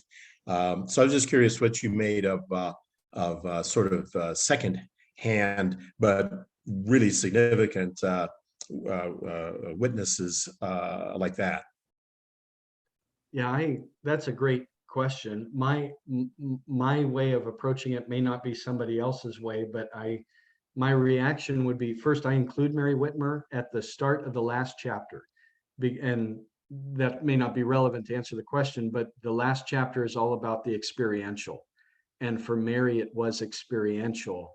And I head down that road at the last chapter to kind of build that you can seek the Lord for yourself, right? So that's what I do with Mary Whitmer at the end. I think that their secondhand sources should not be discarded. And what I would look for there is multiple independent attestation, and we have that. Now, is Mary Whitmer necessary for a minimal facts argument that I present? No. You could take Mary Whitmer's account, throw it away, and I believe my argument is just as valid, but I do not throw it away. I would include it because, to your point, you've listed the sources. Multiple independent attestation is one of the categories that I list on how do we identify a fact.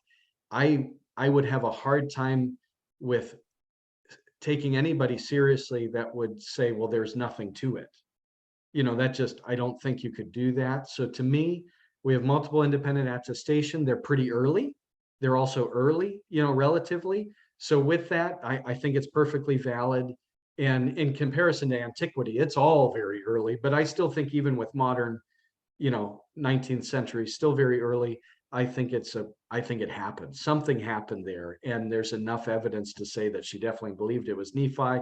I love you giving it as one of the three disciples there. Amen.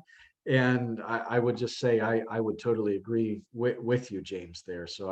And let me just add that I am in awe of Richard Lloyd Anderson and am jealous of what you're doing. So yeah, that's great. I learned something new tonight, and that's super cool to me. So if I actually could throw in one more little piece here, please. For people who are interested in the witnesses, there's currently a movie out, which I cannot recommend, but in 1969, BYU made about a 35-minute movie about the witnesses.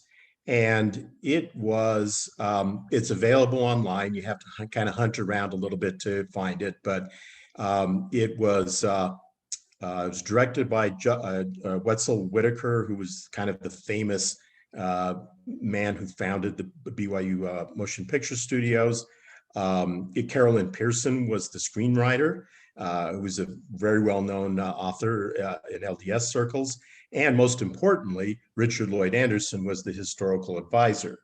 And it just kind of goes through each of the three witnesses, and it dramatizes some incidents from their lives. And It's I remember to this day. It's just a great little movie. So if people want to hunt it up on the internet, I'd recommend that on this subject. So thank you. That's all my comments.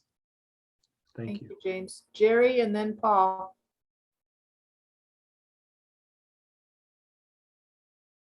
Just remember to unmute, Jerry.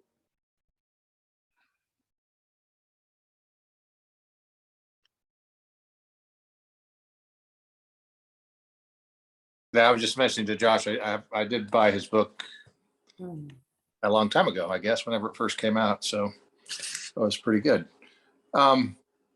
Just had one comment, it talks about, I really didn't write in my book, but when it says Josiah still saw kind of a green cast like a stone on the corner. Actually, probably the most effective way to actually seal loose plate, bound plates of that type where you wouldn't have damage would be to actually band it from corner to corner, right? Because the corners are where you get the most potential for damage. So that's actually consistent with what the description was of a band.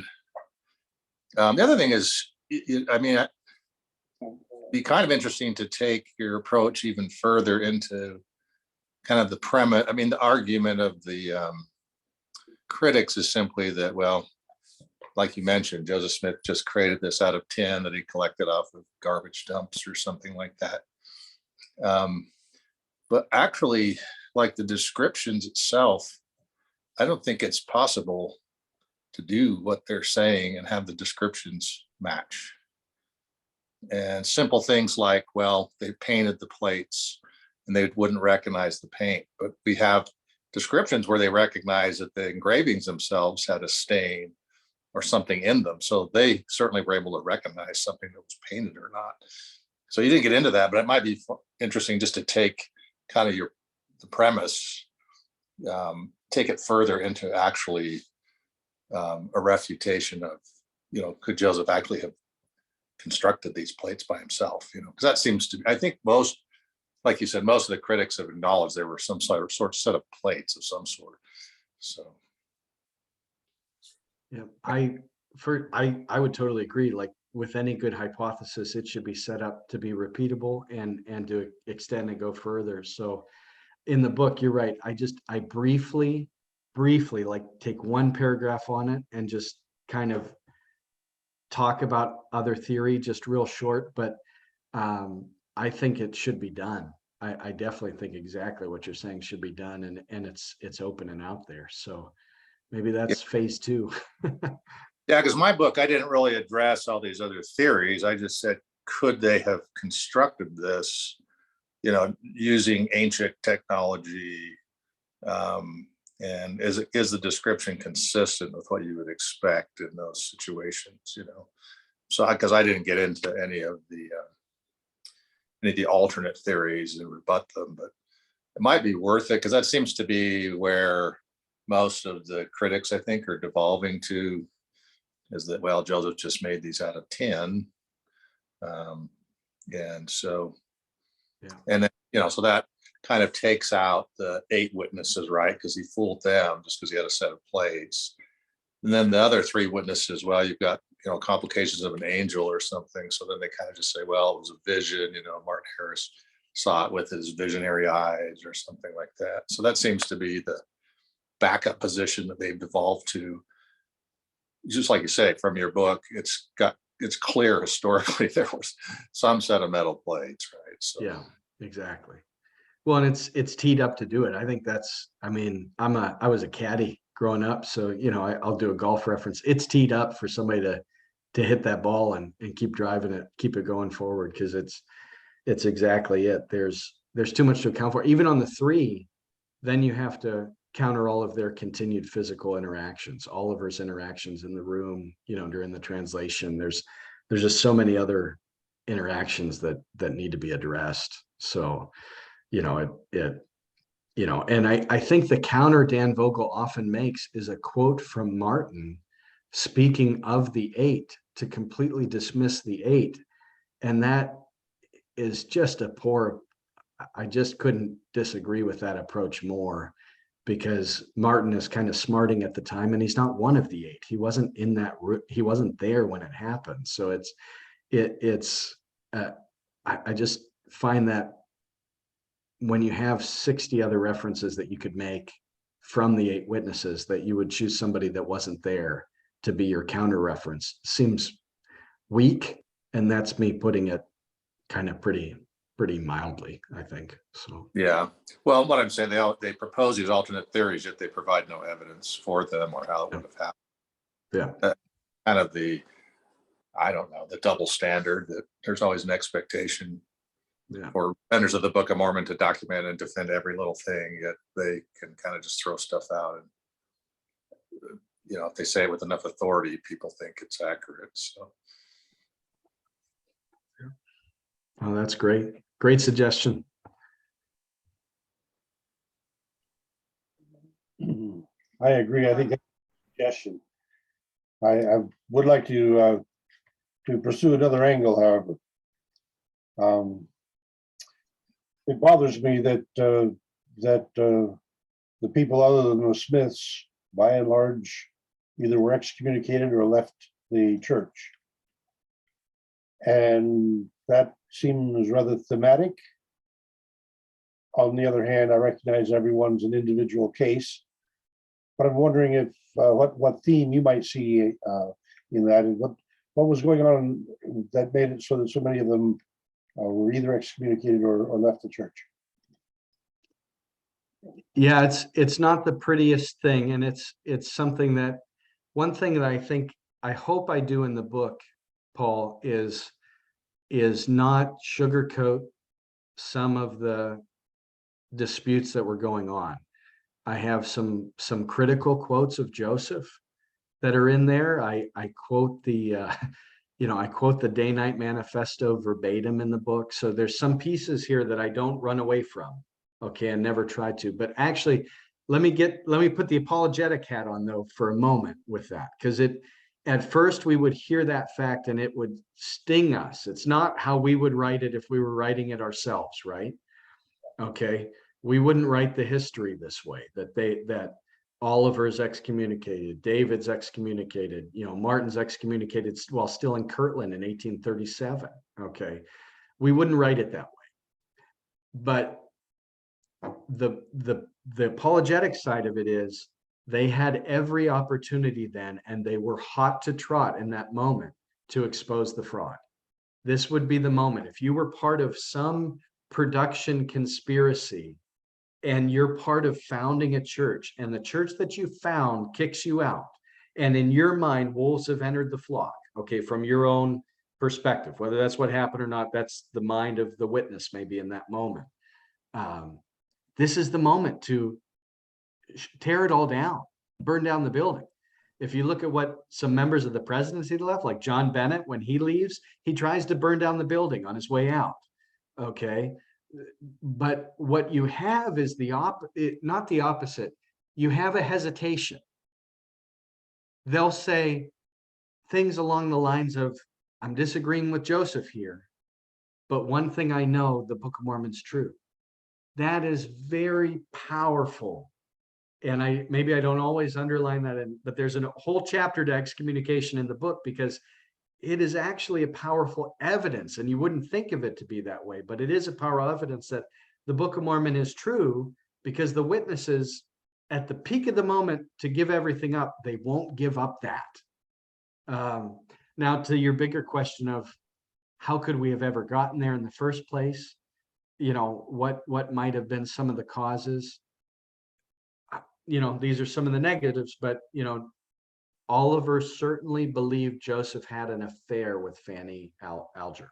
Okay. Oliver definitely believed that. That was something Oliver felt. He writes to William, his brother, and he includes that. He calls it a dirty, nasty, filthy scrape. Now, for a faithful Latter-day Saint, that is a evidence of maybe a plural marriage. For other churches, you may not see it that way. I'm not sure I see that way. She later remarries she later marries in 1836 while Joseph's still alive. So be that as it may, that gets real controversial. There was definitely a dispute with Oliver and Joseph over that event, okay, over that situation.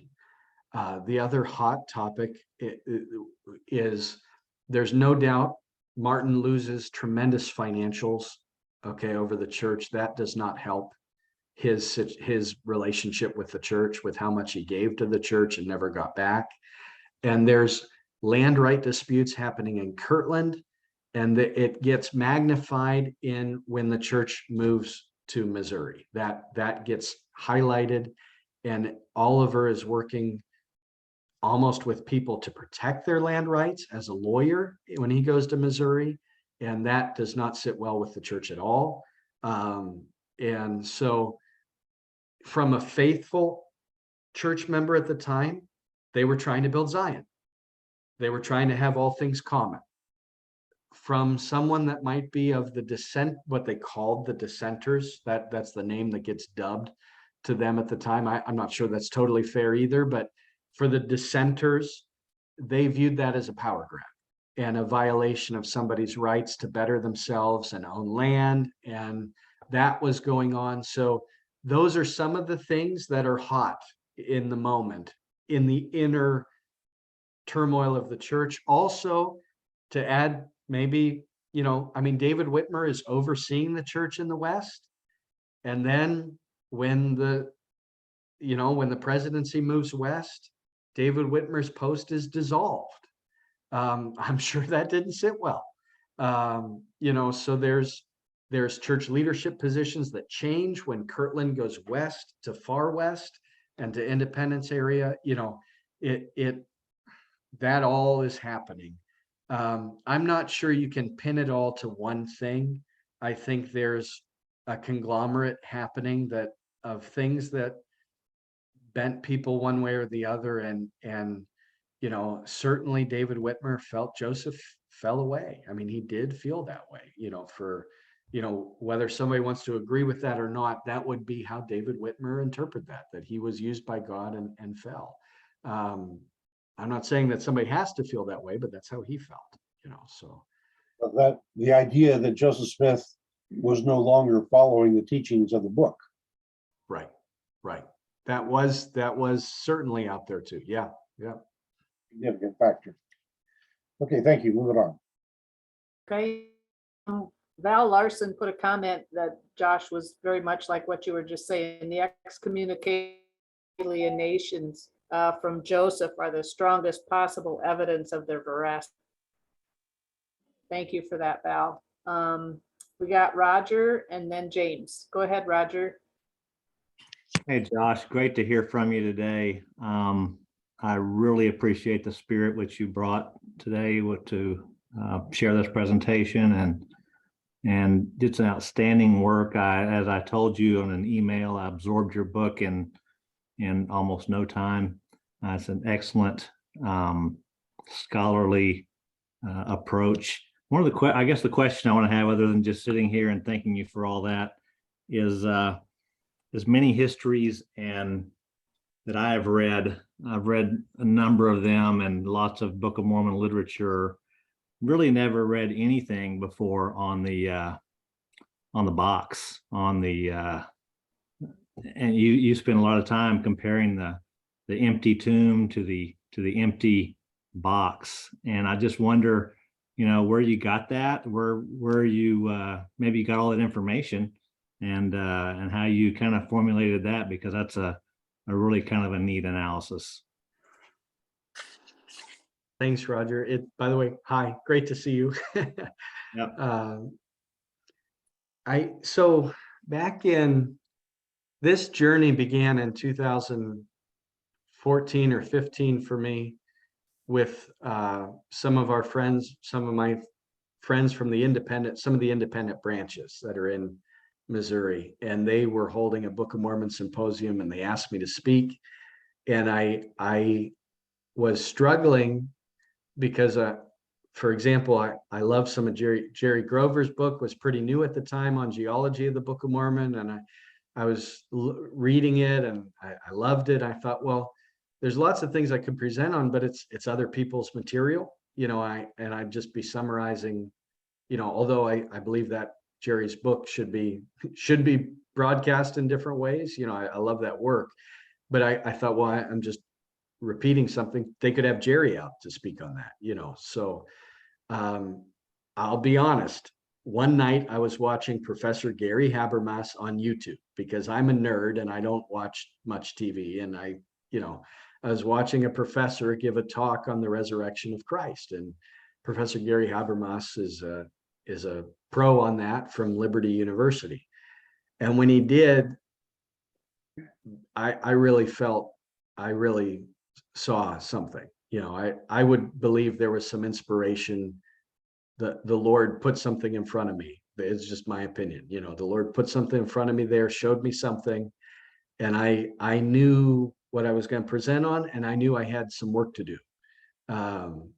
And so I did the first version of it there at that Book of Mormon symposium that year, and kept refining, kept digging, kept working, and so the nice thing is, with the Joseph Smith Papers Project, with people that came before, like Richard Lloyd Anderson and others, there were things out there that I could find and then see the citation and run after the citation, and look at the original source for myself. Dan Vogel's a critic, but I am indebted to his 5-volume work on early Mormon documents. I'm not sure my book exists without that work. So there's a critic that just kept putting together, here's early sources, typeset them, made them available. And I have the luxury of either just grabbing them on Signature Books website online, doing the search, or I have the copies. And so it was, the nice thing was the rabbit hole didn't lead me to chasing original sources for myself. They had been published either through the Joseph Smith Papers Project or things like that, have been invaluable to me as somebody that, it's still work, but the sources were available to find, I guess it would be the answer. I didn't have to chase it, publish it myself, and then, draw conclusions. I could cite it appropriately and go from there. So I hope that answers it. Maybe there was a spark of, I think the Lord gave me a spark of inspiration that night, of all places on YouTube. And from there, it began at least a 7-year journey so far. So. Well, I appreciate it. And I think that's part of the brilliance of the work, is how you've used the critics or the naysayers, so to speak, or even the people that left the church, their own testimony being the fact that the Book of Mormon is still true, no matter what. Book of Mormon is still true. And I quote them and I cite them and Yeah. So that's part of the brilliance of the work. Appreciate it. Great to see you again. You too. We got James Lucas and then Shane Gabriel. Go ahead, James.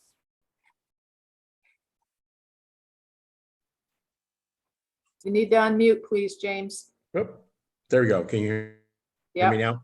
Okay, good.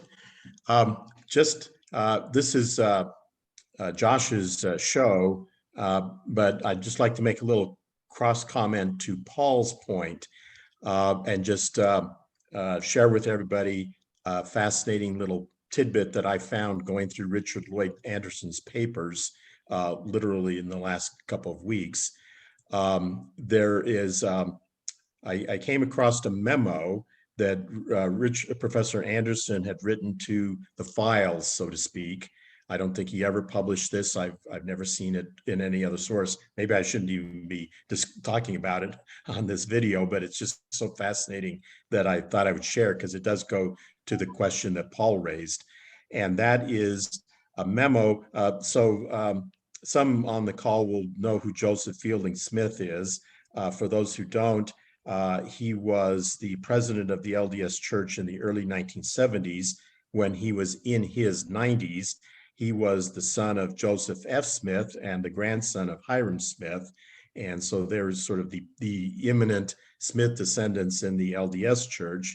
And he was the LDS Church historian for decades and decades, an apostle for decades and decades. And as I said, at the end of his life, he was the president of LDS Church in the early 1970s. He was famous as being a very conservative from a theological point of view. So in this memo, Professor Anderson is describing a meeting he had with Joseph Fielding Smith at the time he was writing his book on the three witnesses. And this would have been in the late 1960s. And he said that he described to President Smith what his work was about. And President Smith had one hesitation. And so Professor Anderson asked him what it was. And President Smith said, I don't want you to mention too much or go into too much detail about the excommunication of the witnesses. This surprised Professor Anderson because, one, the excommunication of the witnesses is an important part of the history, but also President Smith had a reputation as being quite a hardliner. So he was a little taken aback when he, didn't want to get into the excommunications much. So Professor Anderson asked why he felt that, he didn't want to mention this too much. And the response he got from Joseph Fielding Smith was, President Smith, did not feel that the three witnesses should have been excommunicated. He felt that the excommunications were unjust and that if they had just worked it out a little bit more and had some more discussions and been a little bit more tolerant all around, that it wouldn't have been necessary for the three witnesses to be excommunicated. Response, which quite surprised Professor Anderson, and he wrote it up in this memo, which he then stuck in his files, and you all may be the first people to hear about it. Anyway, I found that to be a fascinating perspective on the excommunication of the three witnesses, so I thought I'd just share it with you, Paul, and everybody else on the call. As I say, I apologize, but I'm jumping into Josh's. Maybe Josh will have a reaction to that as well. But anyway, I thought I would share that with everybody since I may well be the only living person who's ever seen that. My reaction is that is super cool. And thanks for sharing. That is super cool. My reaction is similar. I have also felt that the excommunications should not have happened, that they were hasty and poor judgment on Joseph's part, because he just simply was not practicing his Christianity as he should have been in any of those cases. Now, let me yield to the other people that have their hands up. I'll put my hand up to get to the next question now. Okay, we got Shane and then Jerry. Go ahead, please, Shane. Yes, now being that Joseph Smith had later departed from the teachings of the Book of Mormon, do you or does the Church of Jesus Christ take the position that Joseph Smith was a fallen prophet? Yeah, there are many that certainly do in our church, although that is not a position somebody needs to take to be an active member of our church. That's not something that we would, that's probably the most common interpretation that would be given in our church, but that is not something that you have to believe to be a member of our church. That's you could believe that, but our struggles would definitely be when we start getting into the Follett discourse and some of that stuff. There's just pieces there that we don't adhere to at all and would not accept. But I think it's in the eyes of the beholder if you want to view that as making him fallen, Shane. So that I'm answering it the best I can. Most certainly would believe in our church that he fell, but that's not something that you have to believe to be in the church. So.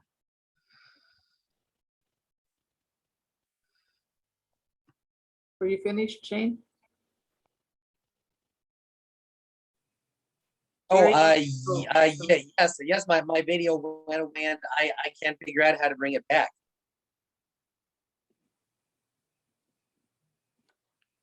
We'll come back around.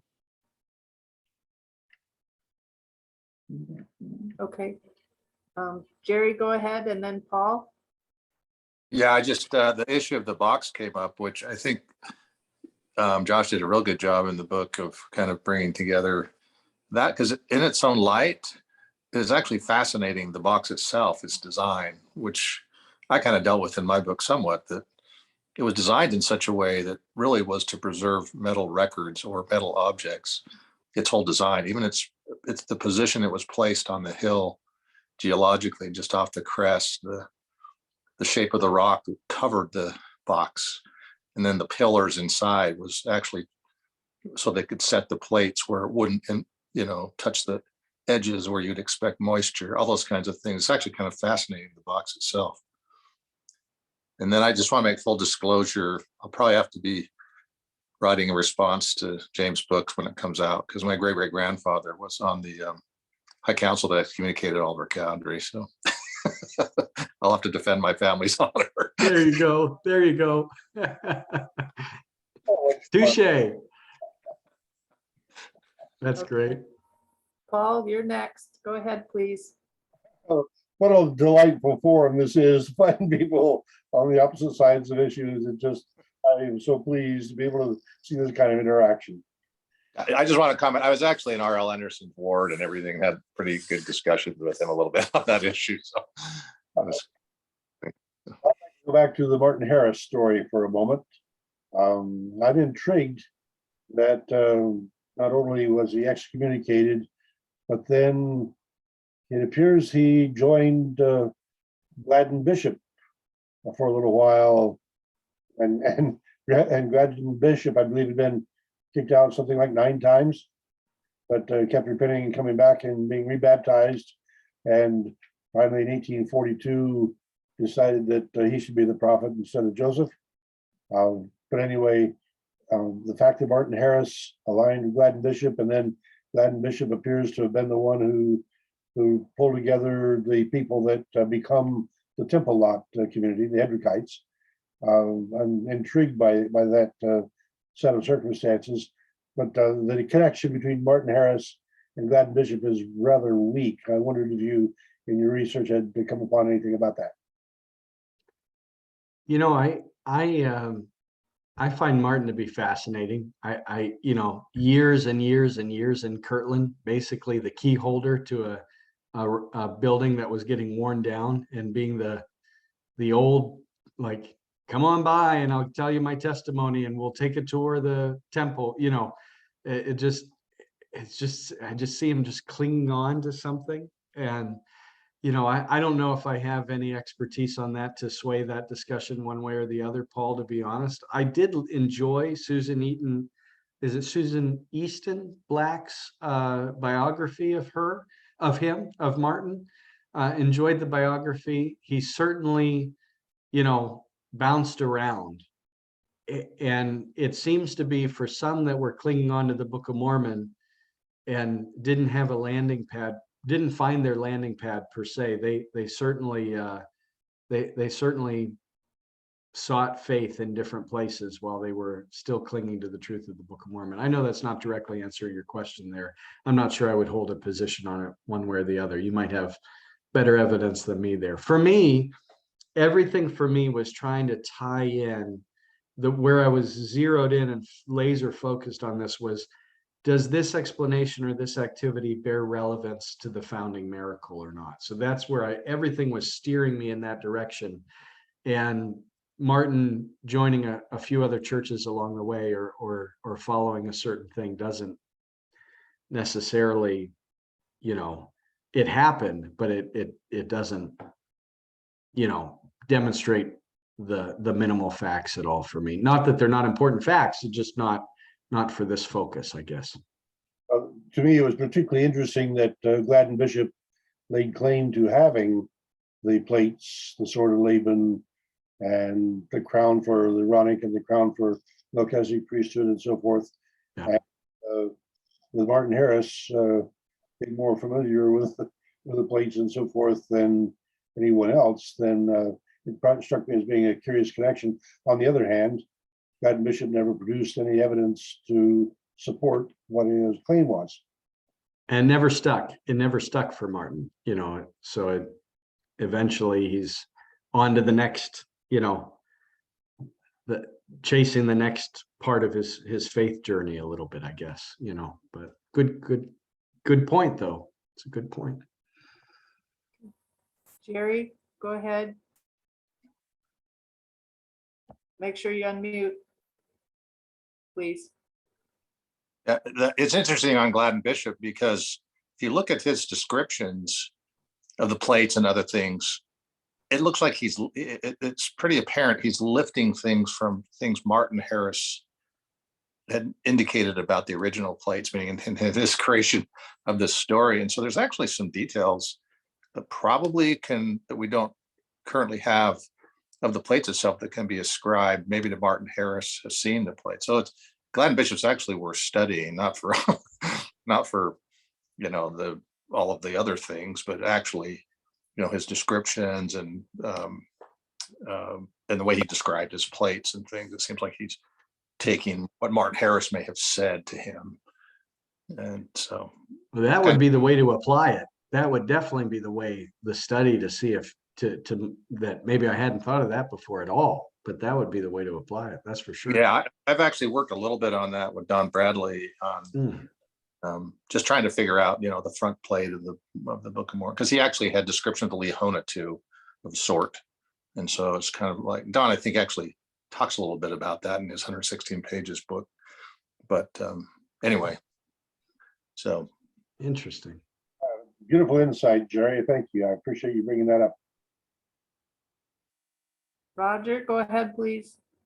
Yeah, I'm back on that box again, and I'm remembering this may be a question for you, Paul, as well as Josh, because it seemed like about a year ago we had a presentation, someone talking about that hill, and their account was it was more of a room or a basement or a cellar, where there was almost I don't know, am I remembering that wrong? And because this whole box thing is kind of new to me, but did someone not testify before that was not just a box and whatever, but maybe it was a room?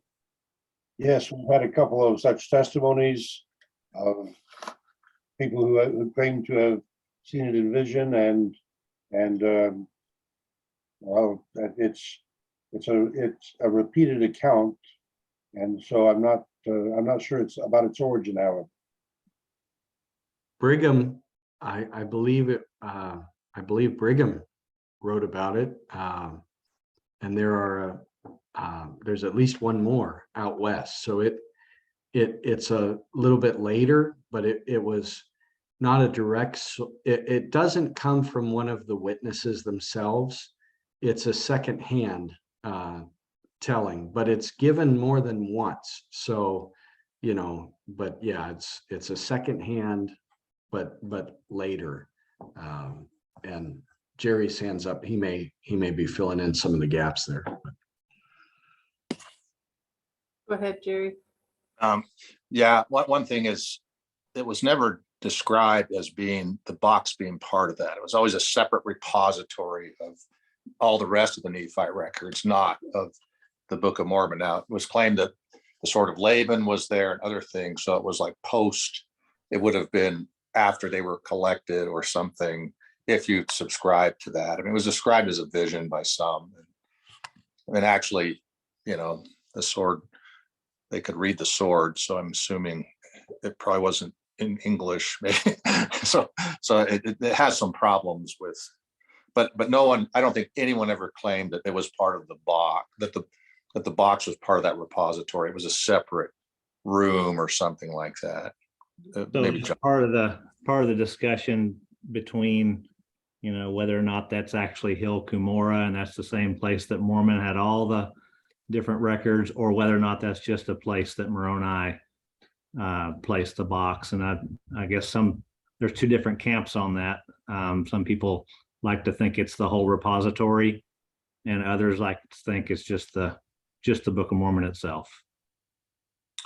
Well, and I guess what I'm saying is that I think even the people that are trying to use that or whatever, I don't think any of the accounts talk about that was the Book of Mormon was in the repository or the sort of Laban initially. Joseph Smith found, they all agree that it's found in a small box at the top of the hill. So that's all I'm pointing out is there really weren't, it's not contradicting what Josh has got in his book in any way. Thank you. Hey, Paul, I don't see anybody else with their hands up right now.